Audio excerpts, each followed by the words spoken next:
The We scent have of to go. pine and damp Now. soil But the filled child my is scared. lungs as I There's knelt no by time. the Follow river's me. edge, scrubbing at the stubborn Stay close. The stains current on is my strong. only good I'm dress. afraid of that. I will protect you. Now Autumn had move! draped our small village in You amber cannot and escape! crimson. Stay back, The that season's child! beauty The did child is little to mine! warm the chill that had settled in my bones since Mother's passing 3 moons ago. The forest around me buzzed with life, birds calling, leaves rustling, yet I felt strangely disconnected, as though viewing the world through clouded glass. I had chosen this secluded bend deliberately, away from the bustling washing rocks where village women gathered to gossip. Their whispers followed me everywhere. Poor Alara, all alone now. Strange girl, always keeping to herself. No wonder she hasn't found a match yet. At 22, I was already considered past my prime in our small community, which lived on the borders of shifter territory. The cold water numbed my fingers as I worked, my pale hair slipping from its braid to curtain my face. I did not mind. The physical discomfort was almost welcome, a distraction from the hollow ache that had become my constant companion. "You'll find your strength in stillness," Mother used to tell me, pressing her silver pendant into my palm on quiet evenings by the fire. It hung around my neck now, its weight a familiar reminder. When others rush forward, you'll see what they miss in their haste. I traced the pendant's intricate tree pattern, wondering what Mother would make of my life now. The village elders had been kind enough to let me keep our small cottage after her death, but their patience was wearing thin. Without family to speak for me or a husband to provide, my position grew more precarious with each passing day. The pendant suddenly warmed against my skin, an impossible heat that made me gasp. I looked up, startled, my senses sharpening to a change in the forest. The birdsong had stopped. The wind held its breath. Something was wrong. That's when I heard it, a splash and a frightened yelp that pierced the unnatural silence. I rose to my feet, water dripping from my skirts as I peered downstream. There, thrashing in the current where the river bent sharply, was what appeared to be a child. No, a pup, a shifter pup in human form. My blood froze. Everyone knew to stay away from shifter affairs, especially those of the northern pack that ruled these territories. Their kind kept to themselves, appearing in our markets occasionally to trade, but never to socialize. They were stronger, faster, more dangerous than us in every way, and they protected their young with deadly ferocity. Yet there was no time for fear. The current was dragging the small form toward the rapids 1/2 mile downstream, rocks that would show no mercy to a tiny body fighting the water's pull. "Hold on," I called out, already moving along the bank, my dress catching on brambles as I ran. The pup's head disappeared beneath the surface, then bobbed up again, small arms flailing. A boy I could see now, no more than 4 or 5 years old, with dark hair plastered to his pale face and eyes wide with terror. Without another thought, I plunged into the river. The cold stole my breath, but I pushed forward, my limbs protesting as the current tried to claim me, too. Mother's pendant burned against my skin as though urging me onward. Years of swimming in this river had taught me its moods, its hidden strengths and weaknesses. I knew to angle my body to work with the flow rather than fight it directly. "I'm coming," I gasped as I neared the struggling child. "Reach for my hand." His terrified eyes locked with mine, and for an instant I saw something beyond fear in them, a flash of something ancient and knowing that seemed out of place in a face so young. Then his small hand shot out, grasping mine with surprising strength. I pulled him against my chest, turning to kick back toward shore. The pup clung to me fiercely, his small body trembling. I could feel his heart racing, matching the frantic beat of my own. "It's all right," I murmured, though my teeth chattered with cold and exertion. "I've got you." We made slow progress toward the bank, each stroke a battle against the river's determination to carry us toward the rapids. My muscles screamed and my lungs burned. Just as my strength began to falter, my foot found purchase on the riverbed. With renewed determination, I pushed forward until we reached the shallows, then collapsed onto the muddy bank with the child still clutched to my chest. For several moments we lay there gasping. The world narrowed to the simple miracle of air filling our lungs. "Are you hurt?" I finally managed, gently setting him beside me to check for injuries. He shook his head, water droplets flying from his dark hair. "No," he said, his voice surprisingly steady for one who had been moments from death. "You saved me. What's your name?" I asked, wringing water from my soaked braid. "Nico," he answered, then added with childish pride, "Prince Nico of the Northern Pack." My heart stuttered, not just any shifter pup royalty, the son of the Alpha King himself. What was a prince doing alone by the river? I began, but the words died in my throat as a low, rumbling growl cut through the silence. The hair on my arms rose as an enormous gray wolf emerged from between the trees, his massive form blocking the dappled sunlight. Eyes the color of molten gold fixed on me with predatory intensity.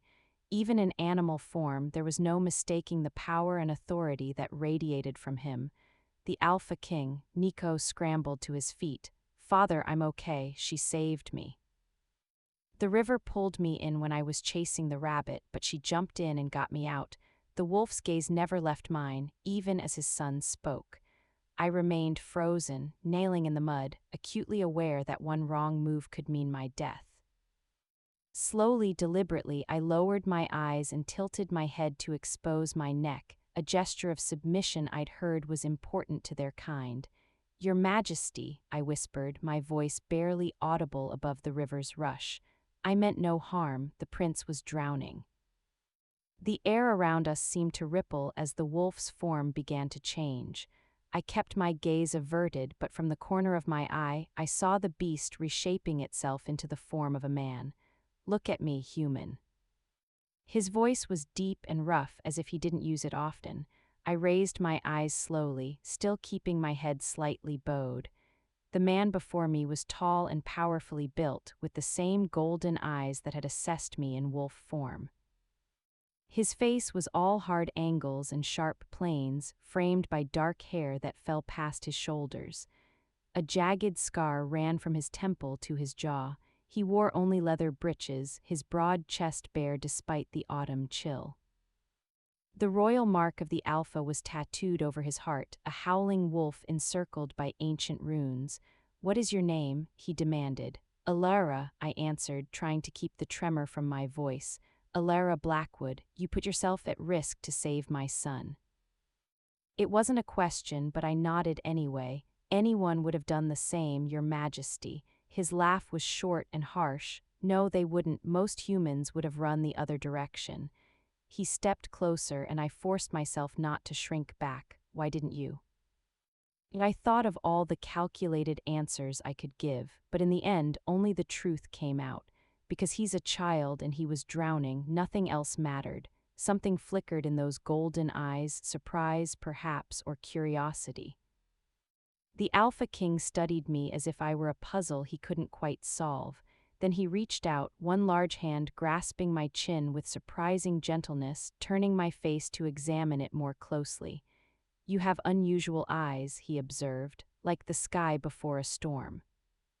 I remained perfectly still under his scrutiny. His skin was burning hot against mine. This close, I could see flecks of amber in his golden irises and smell the wild, earthy scent of him, pine and musk and something primal. "Father," Nico tugged at the king's arm. "She has a pretty necklace, look." The king's gaze dropped to my throat where mother's pendant still hung. Something dark and unreadable passed over his face as he stared at the silver tree. "Where did you get this?" he asked, his voice suddenly tight. "It was my mother's," I replied, confused by his reaction. "She passed it to me before she died." He released my chin abruptly and stepped back, his expression shuddered once more. "The child needs warmth and dry clothes. You will come with us to the Pack lands." Fear coursed through me. Humans didn't go to shifter territories unless they were servants or mates, and they rarely returned. "Your Majesty, I should return to my village," I protested weakly. My home, was that a request or a refusal? He cut in, his voice dangerously soft. Nico looked between us, his small face scrunched in confusion. Please come, he said, reaching for my hand. I want to show you my toys and my puppy form. I'm getting better at shifting. The king's expression softened fractionally. Go shift and run ahead, he instructed Nico. Tell the guards to prepare chambers for our guest and have Mira draw a bath. Nico beamed at me. You'll like Mira, she makes the best honey cakes. Then, with childish efficiency, he shifted into a small black wolf pup and darted into the forest. Alone with the Alpha King, I hugged my arms around myself, suddenly aware of how my wet dress clung to me. His gaze tracked the movement. You're afraid, he stated, not bothering to disguise that he could scent my fear. Wouldn't you be? I countered, then immediately regretted my boldness, but instead of anger, a hint of amusement curved his lips. Most humans wouldn't dare speak to me so directly. I apologize, don't. He cut me off with a raised hand. Honesty is refreshing. He stepped closer again, and this time I couldn't help shrinking back. He noticed, of course.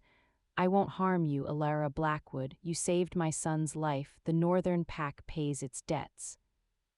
Before I could respond, he withdrew a thick fur cloak from a pack I hadn't noticed and wrapped it around my shoulders, his fingers brushing my collarbone as he secured the clasp. Come, he said, turning to lead the way. Night approaches, and these woods are not safe after dark. With one last glance at the river and the distant silhouette of my village, I followed the Alpha King into the depths of the forest, Mother's words echoing in my mind. You'll find your strength in stillness. The pendant seemed to pulse against my skin, a silent witness to the moment my life changed forever. The forest grew denser as we traveled deeper into shifter territory. Ancient trees towered overhead like silent guardians. I struggled to keep pace with the king's long strides, my wet skirts heavy despite the warmth of his cloak around my shoulders. Your village elder, the king said suddenly, breaking the silence. The one with white hair and the walking stick, she still leads your people. Elder Marin.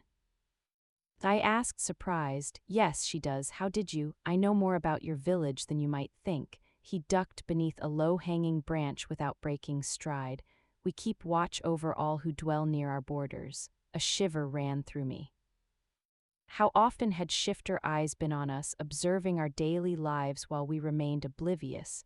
And you, he continued, glancing back with those unnerving golden eyes, you live alone now since your mother passed. It wasn't a question. Yes, I answered anyway, unease crawling up my spine. How do you know about my mother? He ignored my question. No father, no siblings, no mate. My father died when I was young, and no siblings or mate. He made a non-committal sound, forging ahead.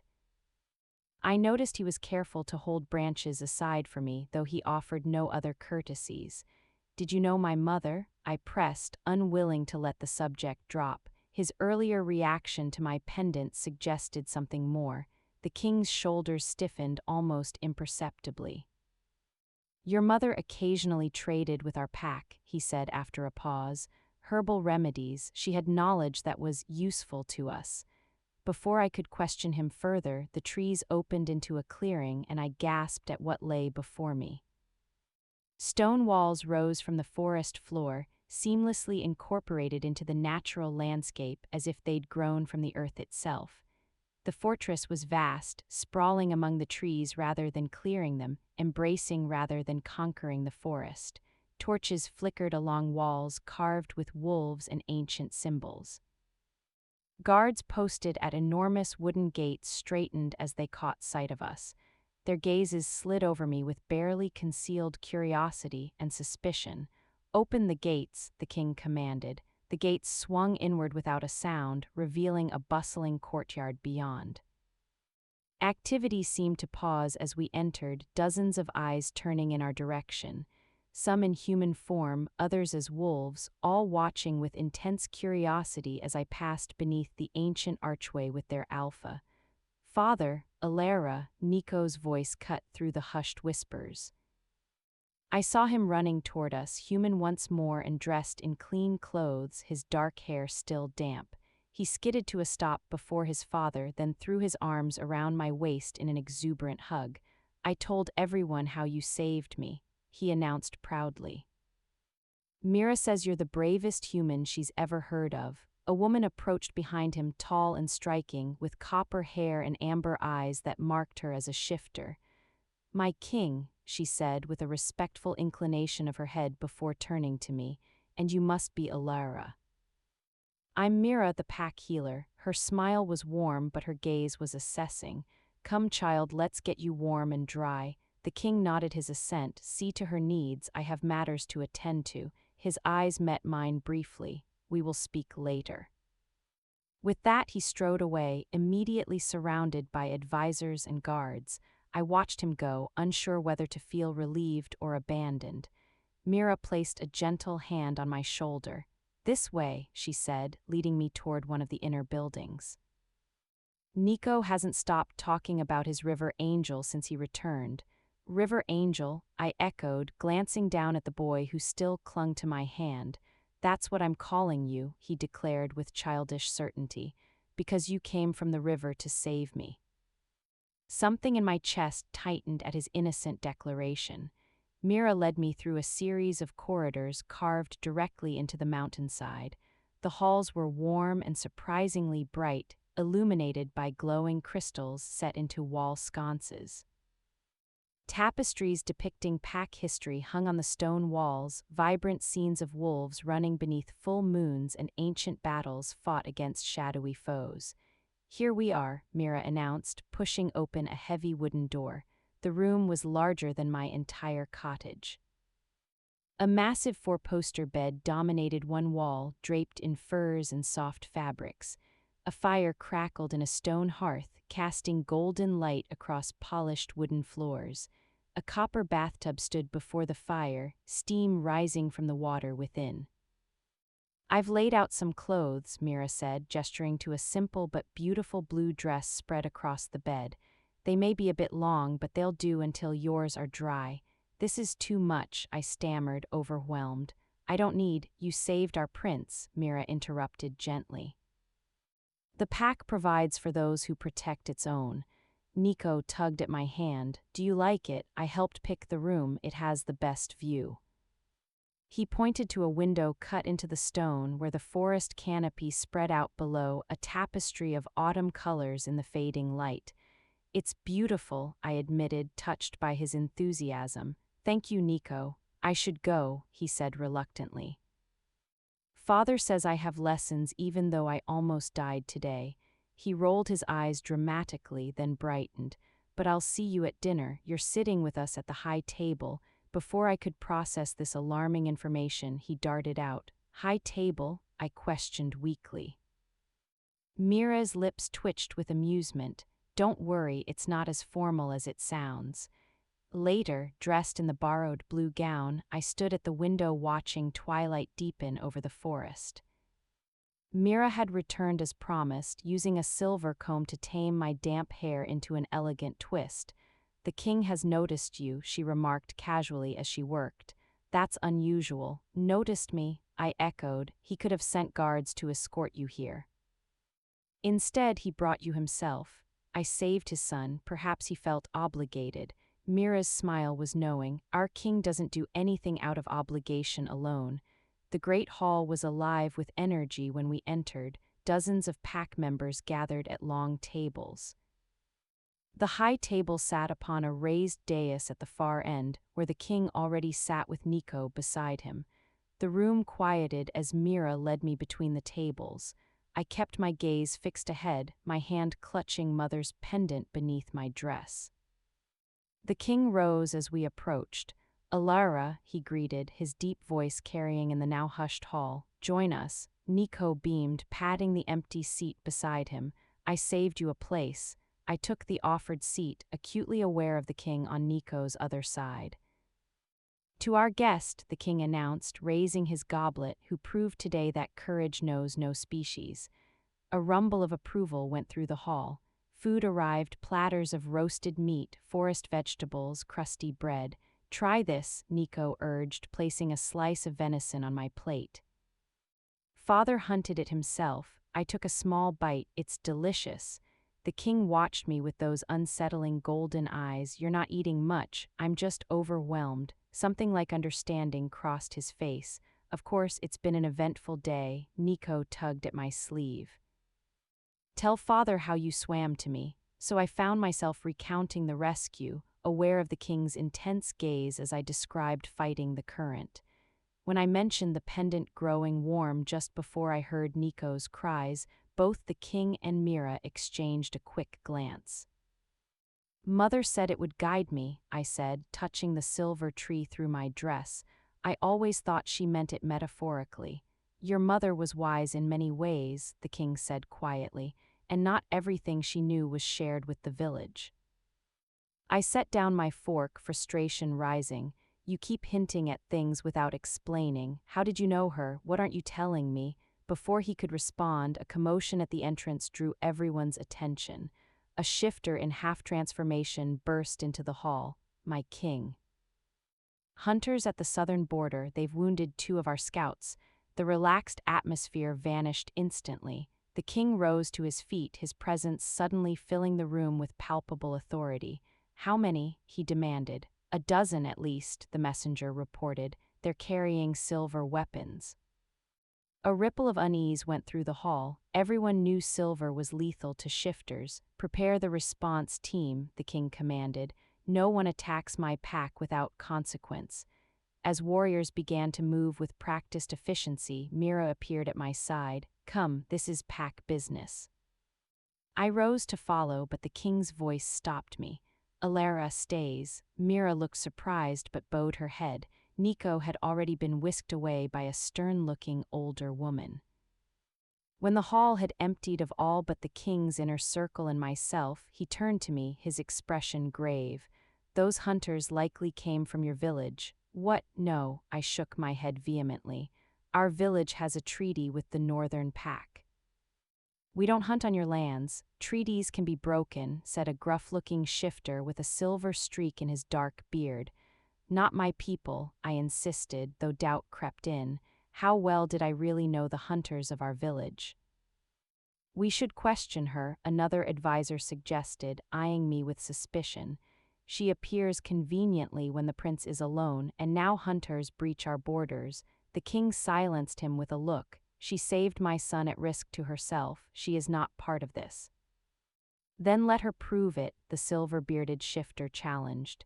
If she knows these hunters, she can help us resolve this without bloodshed. The king's gaze bore into mine, searching. Would you do this? Stand with us against your own kind? The question hung in the air between us, heavy with implications. I thought of the village that had grown increasingly distant since Mother's death. I thought of Nico's trusting smile and the way he'd called me his river angel. They are not my kind if they break treaties and harm innocents, I said finally, my voice stronger than I felt. I will help you, but I will not see anyone killed if it can be avoided. Something shifted in the king's expression, approval perhaps, or respect. Then you will come with us, he declared, and we will see what manner of hunters threaten my borders. The forest was transformed by moonlight, familiar shapes rendered strange and ethereal in the silver glow. We moved swiftly, a small contingent led by the king himself. Stay close, he murmured, his hand at my elbow as we navigated a treacherous slope. His touch was brief but steadying. The silver-bearded shifter, Ronan, I'd learned, moved ahead as our scout. The king had explained that Ronan had been his father's beta and now served as his chief advisor. The old wolf clearly distrusted me. The border is just beyond that ridge, the king said, pointing to a line of hills silhouetted against the night sky.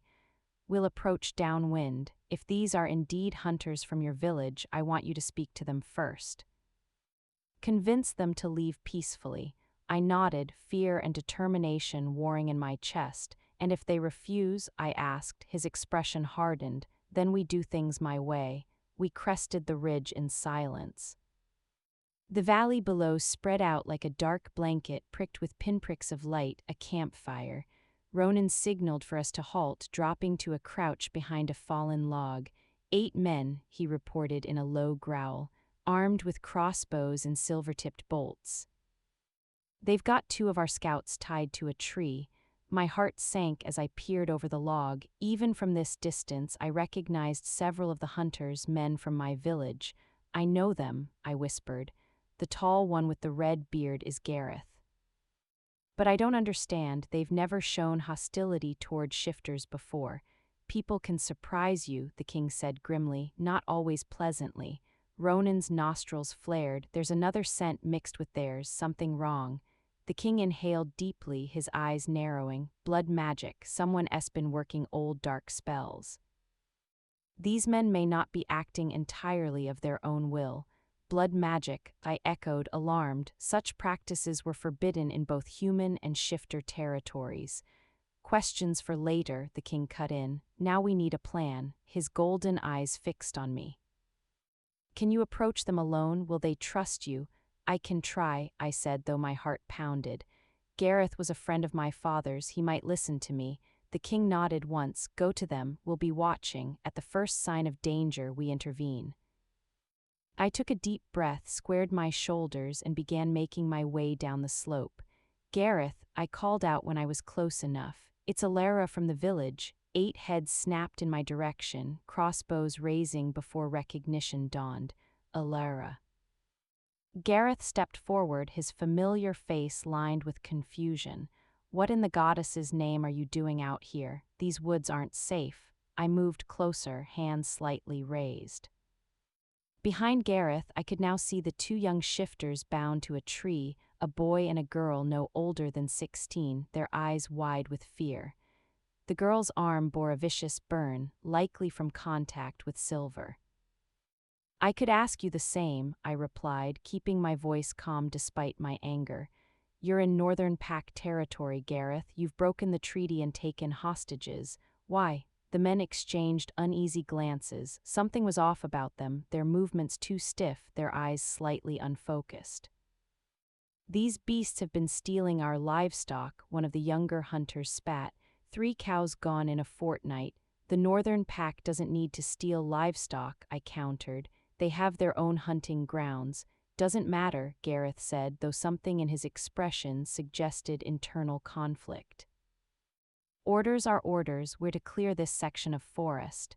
Orders from whom? Elder Marin would never sanction breaking the treaty. A shadow crossed Gareth's face. New leadership, he said vaguely. Things are changing in the village. You've been too wrapped up in your grief to notice. New leadership. I'd been absent from village affairs since Mother's death, but surely something so significant would have reached me. Whatever's happening, this isn't the way, I said, gesturing to the bound shifters. These are children, Gareth. Look at them. Something flickered in his eyes, doubt maybe. Or a moment of clarity breaking through whatever influence clouded his mind. It wasn't supposed to go this far, he admitted. We were just meant to mark territory. But then we found these 2 watching us, he trailed off, rubbing his temple as if fighting a headache. Let them go, I pleaded. Come back to the village with me, we'll speak to the elders. We can't go back empty-handed, another hunter interrupted. You don't understand what's at stake. Then help me understand. What's happened that would turn you against neighbors we've had peace with for generations? Gareth opened his mouth to answer, but a strange expression crossed his face, pain mixed with confusion. His hand went to his chest, where I now noticed a small amulet hanging from a cord. All the hunters wore identical ones, clay discs inscribed with symbols I didn't recognize. We can't, Gareth's voice sounded strained. The master said we must bring proof, shifter pelts or captives. The master, that word sent a chill through me. Gareth, I said carefully, take off the amulet just for a moment. His hand closed around it protectively, but indecision warred on his face. I'd known this man my entire life. He taught me to identify animal tracks when I was a child. This wasn't him. The binding spell is in the amulets, came a low voice beside me, making me jump. The king stood there, having approached silently. He must have shifted to reach us undetected, as he now wore only leather breeches, his chest bare in the moonlight. The hunters reacted instantly, crossbows swinging toward him. I stepped in front of him without thinking, hands raised. Stop. This is the Alpha King of the Northern Pack. If you harm him, there will be war. Stand aside, Alara, Gareth commanded, though his voice wavered. The king's hand settled on my shoulder, gently but firmly moving me to stand beside rather than in front of him. Your concern is noted, he murmured, but unnecessary. He addressed the men directly, his voice carrying the weight of command. Who gave you those amulets? The hunters shifted uncomfortably, the amulets at their chests seeming to glow faintly. They can't tell you, I realized aloud. It's part of the binding, the king nodded. Blood magic works that way. It leaves gaps, things the bound cannot speak of or act against. He studied the men thoughtfully. But there are always weaknesses. They cannot be forced to harm themselves, for instance. Understanding dawned. Gareth, the amulets are hurting you. They're controlling you. Taking them off would be self-protection, not defiance. Conflict raged across his features. His fingers toyed with the cord, then dropped away. I can't, he whispered, genuine fear in his eyes now. We can't. Before I could respond, movement erupted from the trees. The rest of our party had circled around, and now Ronan and the others emerged, surrounding the hunters. Enough talk, Ronan growled. These men invaded our territory and hurt our young. They face pack justice. The hunters raised their weapons. For a terrible moment, I thought bloodshed was inevitable. Then the king stepped forward, power radiating from him in almost visible waves.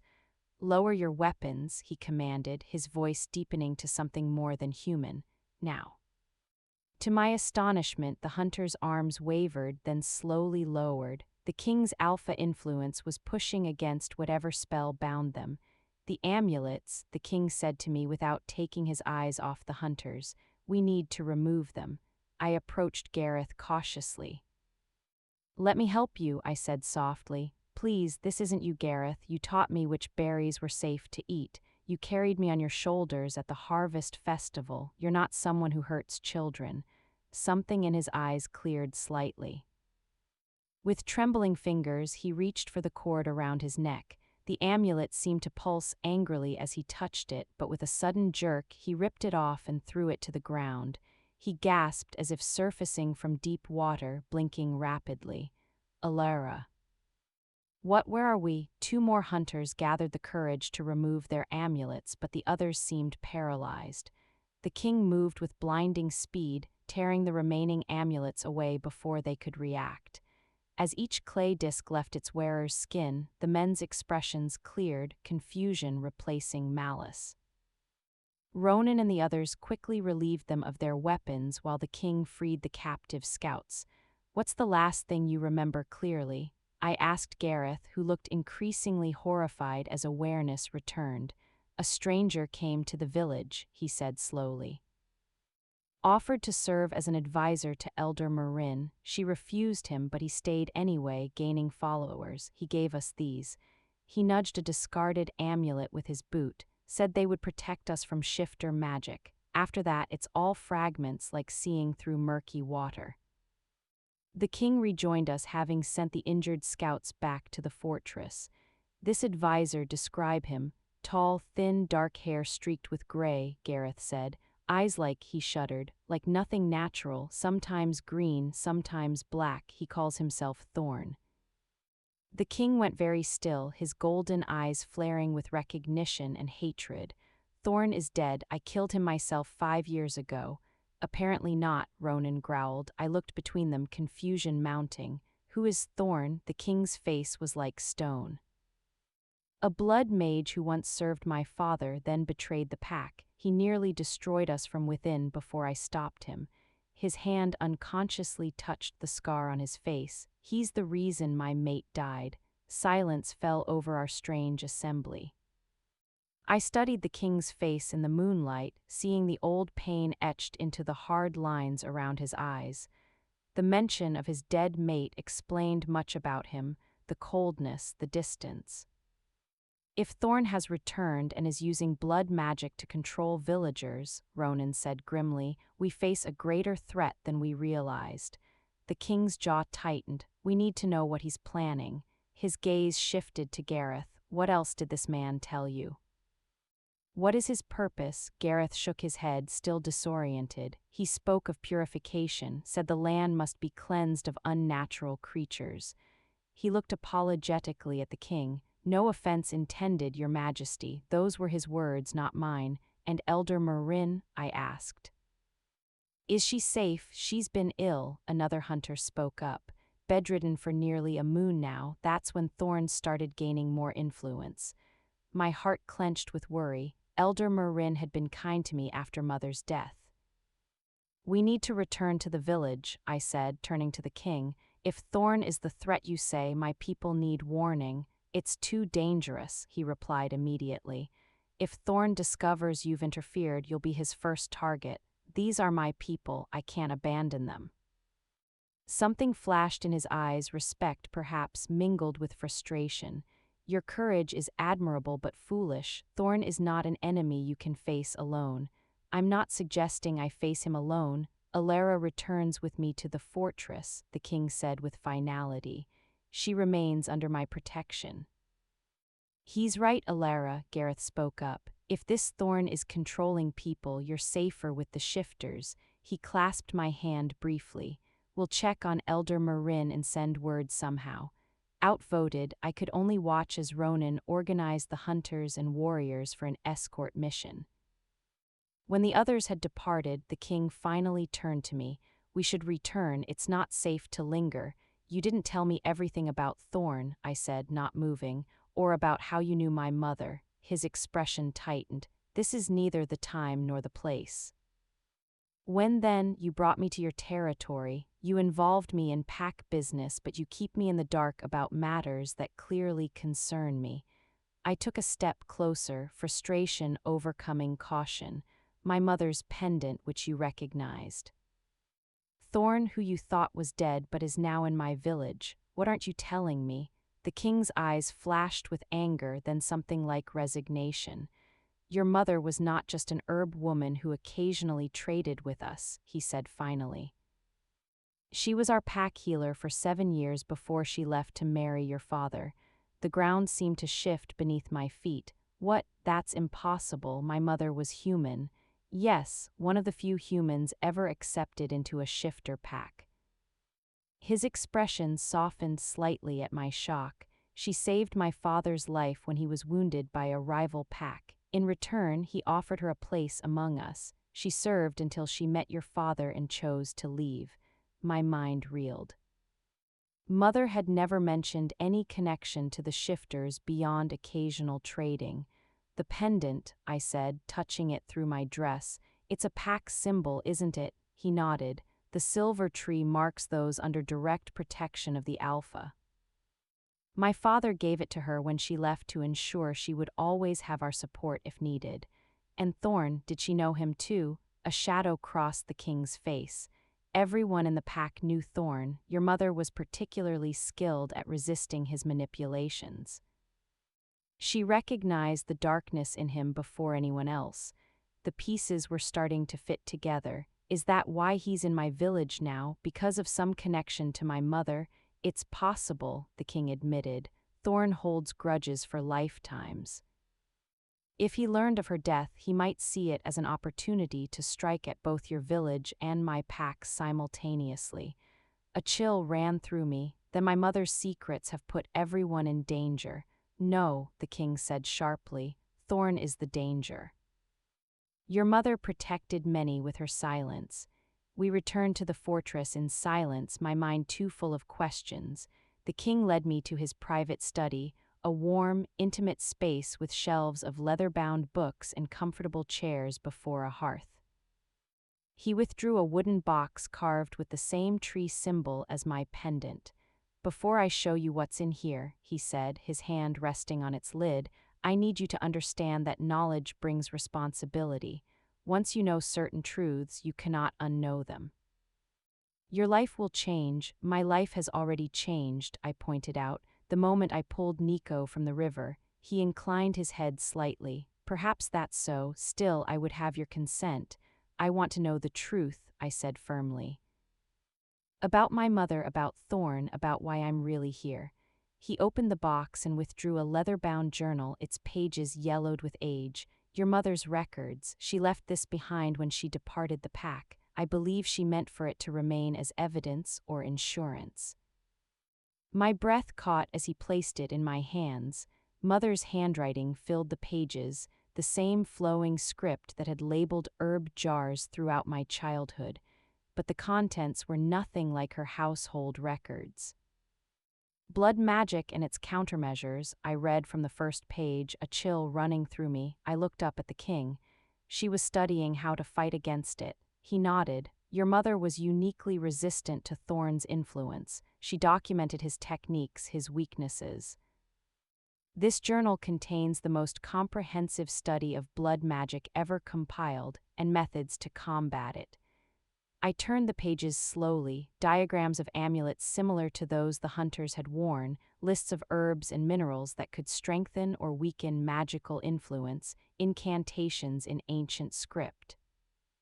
This is why he might have targeted my village, I said, understanding dawning. He knew she had this knowledge, that she might have passed it on. Yes, the king agreed, and why I believed her death might not have been natural. My head snapped up.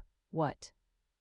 Mother died of a wasting illness. I nursed her myself for months. His expression was grave. Did she, or was that what you were meant to believe? Blood magic can mimic illness, Alara. It consumes the victim slowly from within.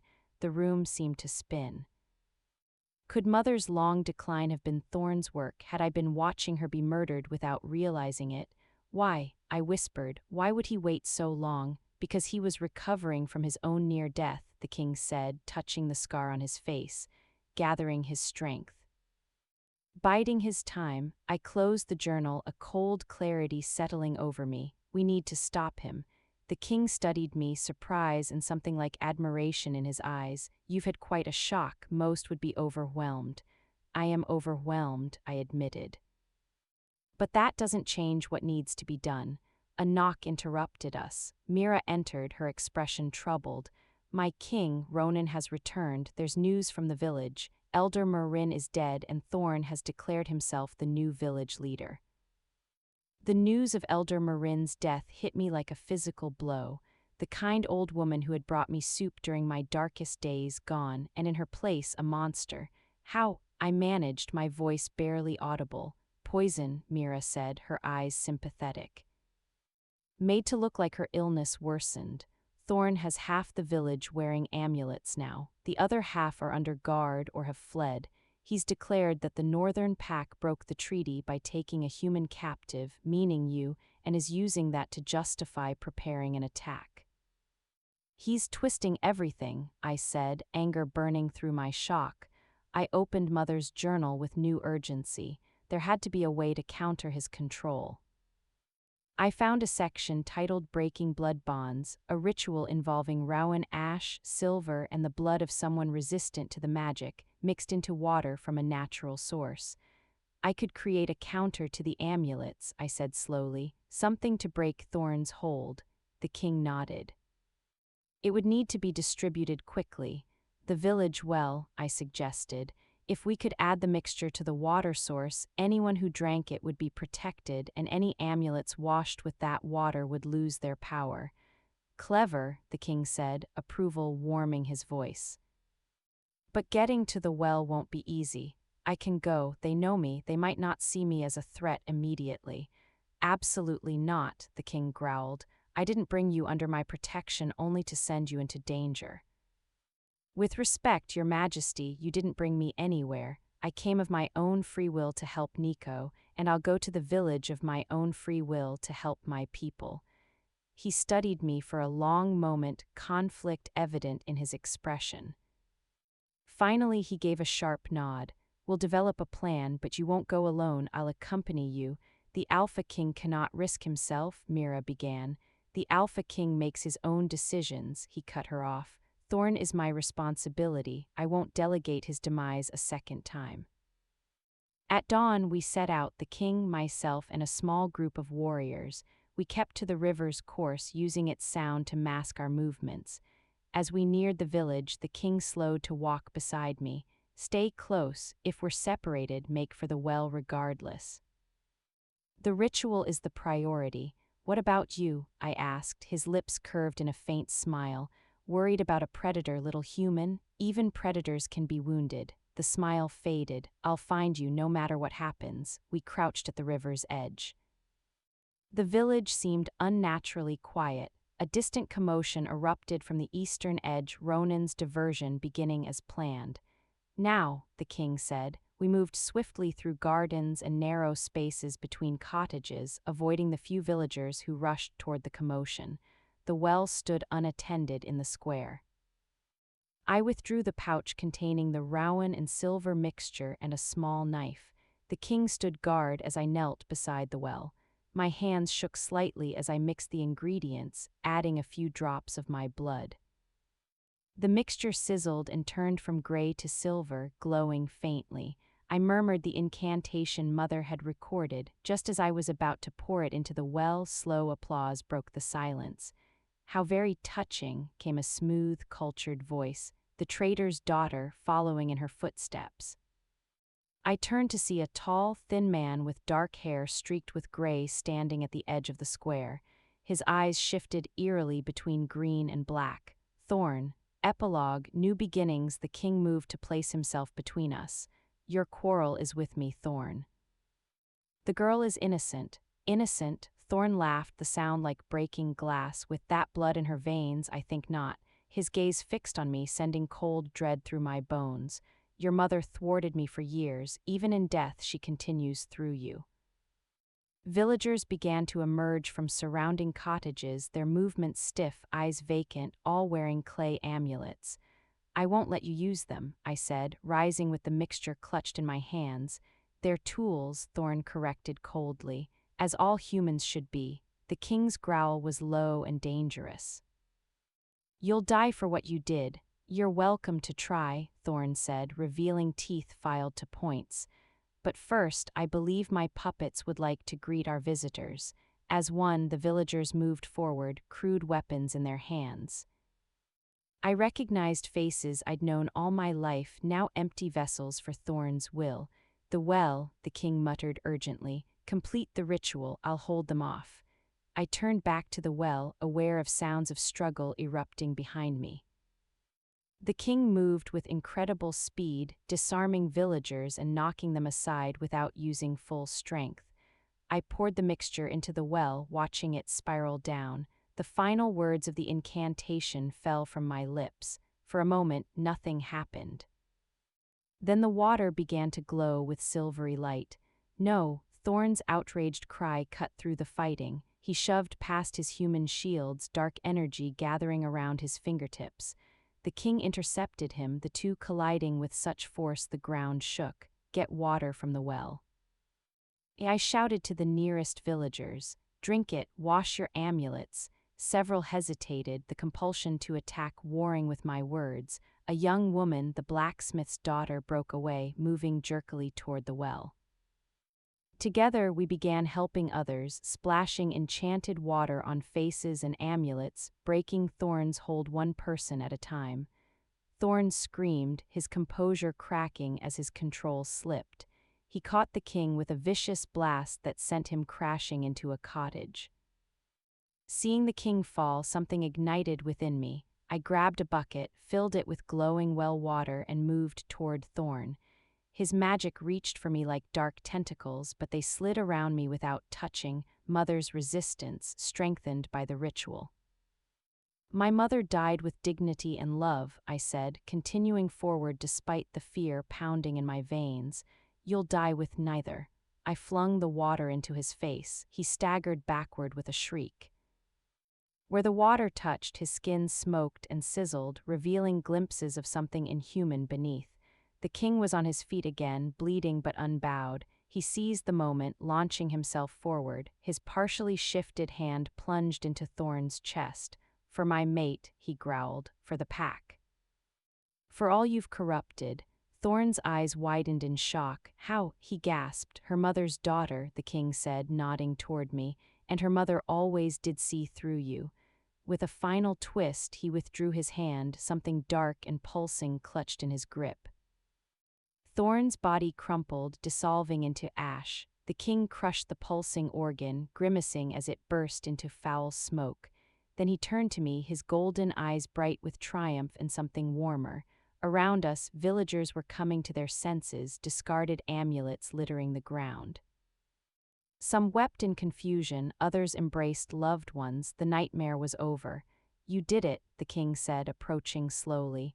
"We did it," I corrected. "Your fighting skills, my mother's knowledge." He reached out, his hand now fully human, gently brushing a strand of hair from my face. "Your courage, your compassion for both your people and mine. What happens now?" I asked. "To the village, to the pack." "Now we rebuild," he said, his hand lingering near my cheek. "Together, the boundaries between our peoples have been too rigid for too long." Your mother knew that. Perhaps it's time we honored her wisdom. "Together," I echoed. The word felt right. Mother's pendant warmed against my skin, not in warning this time, but in affirmation. In the growing light of dawn, with villagers and shifters alike gathering in the square, the Alpha King of the Northern Pack took my hand in his. And for the first time since Mother's death, I felt not just alive, but home.